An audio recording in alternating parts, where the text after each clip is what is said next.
Oke, lanjut ke nomor 21. Sudut pandang. Sudut pandang itu ada 3 sebenarnya. Cuma di dalam sini biasanya cuma ada 2 yang dibahas, yaitu orang pertama dan orang ketiga. Orang pertama, pelaku utama, itu maksudnya menggunakan kata aku, tetapi dia menjadi sorotan utama atau dia menceritakan dirinya lebih banyak. Kalau orang pertama sebagai pelaku sampingan, dia memakai kata aku, tetapi dia lebih fokus untuk menceritakan orang lain. Kalau dia orang ketiga sebat tahu, dia berada di luar cerita, artinya tidak ada kata aku di dalam narasi. Tetapi mungkin dia pakai nama tokoh atau dia, mereka atau apapun lah. Yang penting tidak menyebut aku di dalam narasi ya, di dalam narasi. Dan narasi itu yang tidak ada tanda petiknya. Nah, kalau sebat tahu berarti dia ya seperti Tuhan, karena yang serba tahu di dunia ini ya cuma Tuhan. Jadi kehadiran penulis itu seperti Tuhan. Contohnya apa? Contohnya dia akan tahu semuanya, tahu semua hal gitu. Semua hal, bahkan sampai bisa membaca pikiran tokoh, bisa membaca perasaan tokoh. Kalau dia sebagai pengamat, ya namanya pengamat itu ya cuma menggunakan indera, cuma apa yang bisa dilihat, apa yang bisa didengar, apa yang bisa diraba, apa yang bisa dirasakan, dicecop gitu.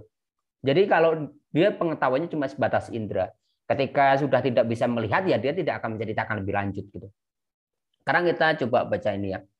Sebelum sampai di pasar, Pak Ali, nah Pak Ali berarti ini orang ketiga ya. Pak Ali bertemu dengan seorang nenek tua yang kebingungan. Ia langsung menghampiri nenek itu dan bertanya, ada apa nek? Kok sepertinya kelihatan bingung? Apa ada yang bisa saya bantu? Nenek itu menjelaskan bahwa ia ingin pulang, namun ongkosnya tidak cukup. Pak Ali memberikan ongkos kepada wanita tua itu dan untuk pulang kampung. Si nenek itu pun mengucapkan terima kasih sambil mendoakan semoga rezeki Pak Ali selalu lancar. Pak Ali tersenyum dan terima kasih atas doa yang diberikan padanya. Nah, di sini tidak ada kata-kata yang mengindikasikan bahwa si Pak Ali ini tahu betul atau si pengarang ini tahu perasaannya Pak Ali, tahu perasaannya nenek, ini nggak ada ya. Kalau mungkin ketika si Pak Ali ini bisa membaca pikiran si nenek atau mungkin Pak Ali ini di sini diceritakan sedang batin gitu. Ini kenapa ya nenek-nenek ini? Misal batin seperti itu bisa serba tahu. Tapi karena tidak ada itu, ya jawabannya pasti orang tiga pengamat. Karena yang ada di sini itu cuma apa yang bisa diindra, yang bisa dilihat. Pak Ali melihat ada nenek-nenek kayak kebingungan, kemudian dikasih tahu gitu, dibantu gitu. Lanjut ke nomor 22. Simpulan akibat konflik. Ya, simpulan akibat. Kalau akibat berarti letaknya setelah konflik. Kalau penyebab atau simpulan sebab konflik itu berarti sebelum konflik. Kalau ini akibat berarti setelah konflik. Kita harus cari dulu mana konfliknya ya. Sudah beberapa hari Giring mengamati sarang burung di depan rumahnya. Ia yakin bahwa telur burung itu sudah menetas karena terdengar suara riuh anak burung. Induk burung itu bergantian memberi makan anak-anaknya. Giring bermaksud mengambil anak burung itu untuk dipelihara di sangkar burungnya. Dengan menggunakan tangga milik Desuki, ia mencoba memanjat pohon mangga tempat sarang burung. Ia tidak terbiasa memanjat sehingga tubuhnya bergoyang saat menaiki tangga.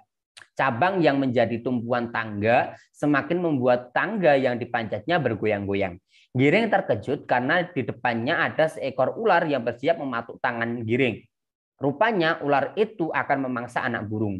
Karena lepas kendali, Giring pun terjatuh bersama anak tangga yang dipanjatnya. Oke, berarti konfliknya yang mana? Konfliknya yang ini. Karena lepas kendali, Giring pun terjatuh bersama anak tangga ya, bersama tangga yang dipanjatnya. Oke, ini konfliknya di sini. Jadi konfliknya itu ketika dia kan manjat pohon, kemudian mau ambil burung, ternyata ada ular. Karena dia takut, kemudian dia jatuh gitu. Nah, yang paling sakit kan ketika dia jatuh. Berarti konfliknya ketika dia jatuh. Nah, apa yang terjadi setelah dia jatuh? Meskipun di sini tidak diceritakan, tapi kan kita bisa tahu bahwa Giring itu gagal menangkap anak burung. Kan dia udah jatuh gitu. Itu ya, paham ya? Akibatnya itu, karena si konflik karena dia jatuh, berarti dia gagal. Oke. Kalau pertanyaannya tentang sebab konflik, berarti karena ada ular gitu. Kalau pertanyaan tentang sebab konflik.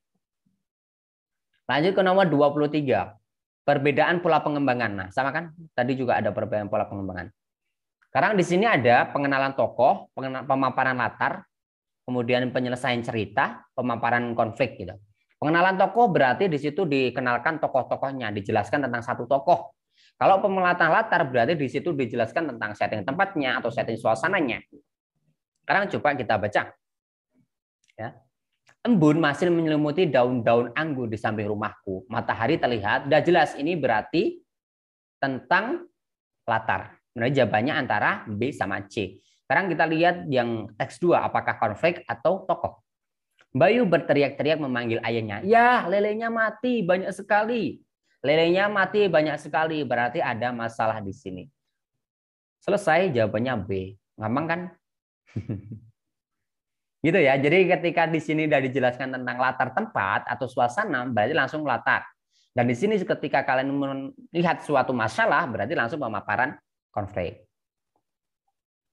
Lanjut. Nomor 24. Aduh, nggak kelihatan. Perbedaan penggunaan bahasa ya. Oke, ada konjungsi pertentangan. Konjungsi pertentangan, kata hubung pertentangan, namun, tetapi, meskipun gitu. Kemudian kata sandang ada si, sang. Nah, ada dua itu ya, si dan sang. Kalimat tunggal tadi sudah dijelaskan. Kosakata bahasa daerah kalian udah pasti tahu. Sekarang kita lihat di sini.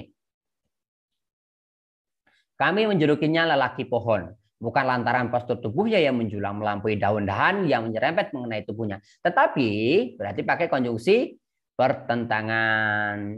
Sudah jelas ya, ada konjungsi pertentangan. Kita lihat di sini apakah teks 2 ada atau tidak. Menjalan langkahku stasiun, bla bla bla bla bla bla bla. Oke, tidak ada ya.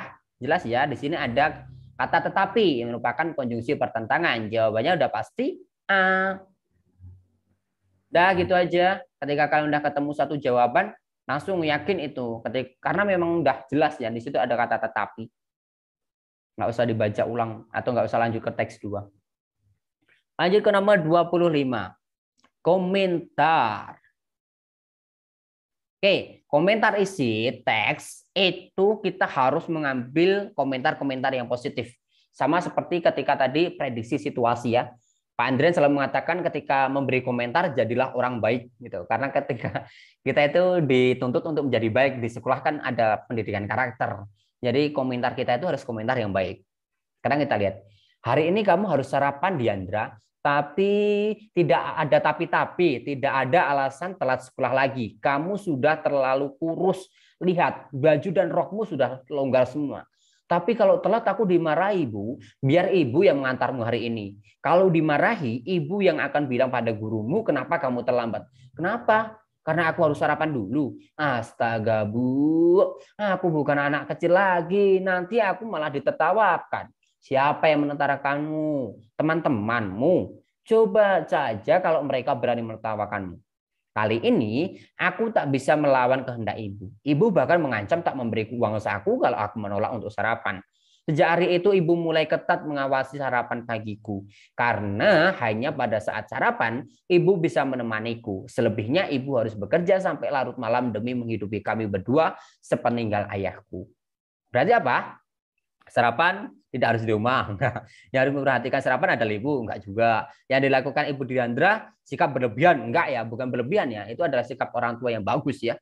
Berarti yang sikap Ibu Diandra itu patut untuk diteladani. Bagus itu orang tua ngasih anaknya sarapan itu ya. Kalau enggak sarapan nanti semaput. Ramadan semaput. Oke, lanjut. 26. Perbaikan penggunaan istilah. Nah, kemarin mungkin ini gara-gara ada istilah ini ya. Istilah. Istilah di sini ada ya, ada legalisir, biografi, autobiografi. Ini istilah semua ya. Istilah dalam pendidikan ini legalisasi, biografi gitu. Kemudian biografi, biodata, interview, interogasi. Nah, ini namanya istilah-istilah. Sekarang kita bahas 26. B. Untuk melengkapi persyaratan menjadi pegawai di perusahaan itu, setiap pelamar diwajibkan mengumpulkan fotokopi ijazah yang setelah direkomendasi. Nah, direkomendasi ini tidak tepat ya, karena kalau di sini adalah mengumpulkan fotokopi ijazah. Nah, fotokopi ijazah itu agar bisa menjadi sah itu harus dilegalisir atau legalisasi. Ya, harus dilegalisasi, bukan direkomendasi. Berarti rekomendasi diganti dilegalisasi. Yang mana? Ini ya yang B ya, legalisasi. Oke, kemudian coba kita baca dulu. Selanjutnya ada biografi diganti biodata. Betul nggak? Bentar, sementara ini B betul ya. Ya, hal ini untuk memastikan bahwa ijazah yang tersebut telah sesuai dengan aslinya. Di samping itu, setiap pelamar diminta mengisi lembar biografi, bukan biografi, tapi lembarnya biodata. Kalau biografi itu adalah kisah hidup. Kalau biodata itu ya cuma data-data pribadi kita, seperti itu. Jadi yang tepat adalah B. Rekomendasi diganti legalisasi. Jadi disesuaikan aja istilahnya. Seperti itu. Lanjut nomor 27. Nah, kalimat yang tepat untuk melengkapi bagian rumpang. Bagian rumpang itu bagian yang bolong. Nah, di sini ya. Kita suruh melanjutkan ini ya. Kita baca dulu. Penanganan COVID-19 di Indonesia terus menunjukkan perbaikan. Hal itu ditandai dengan level pemberlakuan pembatasan kegiatan masyarakat atau PPKM di sejumlah daerah telah diturunkan. Bersamaan dengan itu, sektor pariwisata bertahap akan mulai dibuka. Nah, kita lanjutin aja. Oleh karena itu, penerapan protokol kesehatan tidak perlu. Enggak. Pembukaan sektor wisata sangat berpeluang menimbulkan klaster. Tidak juga, ya. Kemungkinan bukan itu, karena di sini kan dibahasnya adalah hal positif dari penurunan klaster. Ya, penurunan level kan berarti positif. Berarti pelaku pariwisata meminta pemerintah memastikan penerapan protokol kesehatan. Bukan pelaku pariwisata, harusnya yang pemerintah meminta pelaku pariwisata ya. Pemerintah melakukan para pelaku wisata untuk memastikan. Nah, ya tepat yang ini bukan yang C. Karena yang punya wewenang untuk meminta itu yang pemerintah, bukan pelaku wisatanya. Gitu. Jadi pemerintah meminta pelaku wisata untuk memperketat protokol kesehatan. Minum dulu. Oke, lanjut nomor 28. Urutan petunjuk yang tepat. Oke, kalau di dalam urutan seperti ini trik ya. Kalau ada opsi yang awalnya sama, jadi kemungkinan besar jawabannya itu. Ya, di sini ada nggak? Oh, ada nih. Ada nih, ada 4 nih. Ada 4. 4 ini pasti jawabannya antara B sama C. Nggak mungkin A sama D. Terlalu gampang nanti. Ya. Berarti kita fokus aja B sama C, karena B sama C diawali dengan nomor yang sama. Petunjuk menggunakan blender. Pastikan kabel blender terpasang dalam saklar listrik. Oke. Dilanjutkan nomor 5 ya. Memasukkan bahan-bahan yang ingin dihaluskan ke dalam wadah blender. Oke, sekarang pertanyaannya 2 atau 6. Oke, 2, tutuplah dengan rapat blender. Oke, betul, blender dinyalakan. Oh, berarti ditutup dulu, jawabannya adalah B. Gitu ya. Kalau ada opsi yang awalnya sama, berarti itu. Ya. Kalau seperti ini ya. Berarti yang A sama D udah pasti salah itu. Karena yang sama adalah B dan C. Lanjut ke nomor 29. Variasi kata bisa. Bisa itu bisa itu kan kalau ini konteksnya adalah racun ya bisa racun, bisa ya, dapat ini bisa. Ini kita lihat dulu. Pak Kos dirawat secara serius di rumah sakit karena terkena bisa ular. Karena ini konteksnya adalah bisa ular kobra, berarti ya bisa ini artinya adalah racun, ya. Bisa ini adalah racun. Tetapi kalau konteksnya itu dapat ya, misal Pak Kos dirawat serius di rumah sakit dan bisa mendapatkan dan bisa dinyatakan mungkin dan bisa meninggal dunia atau didiagnosa bisa meninggal dunia. Itu bisa diganti dapat. Diagnosa dapat meninggal dunia. Karena ini bisa ular kobra berarti racun. Variasi itu kita cari sinonim, tetapi sinonim yang tepat. Ini semua sinonim dari bisa nih.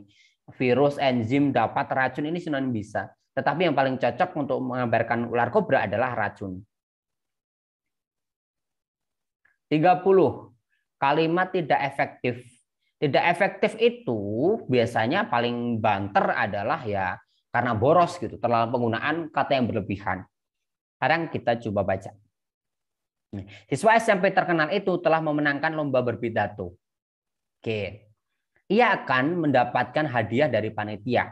Sebagai juara 1, ia berhak mendapatkan uang 105 ribuan.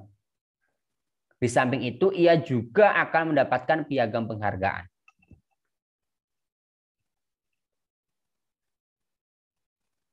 Oke. Nah, di sini kalau kita lihat secara sekilas, mungkin ini terlihat tidak berlebihan ya, tidak ada yang berlebihan, Pak. Coba kita baca lagi.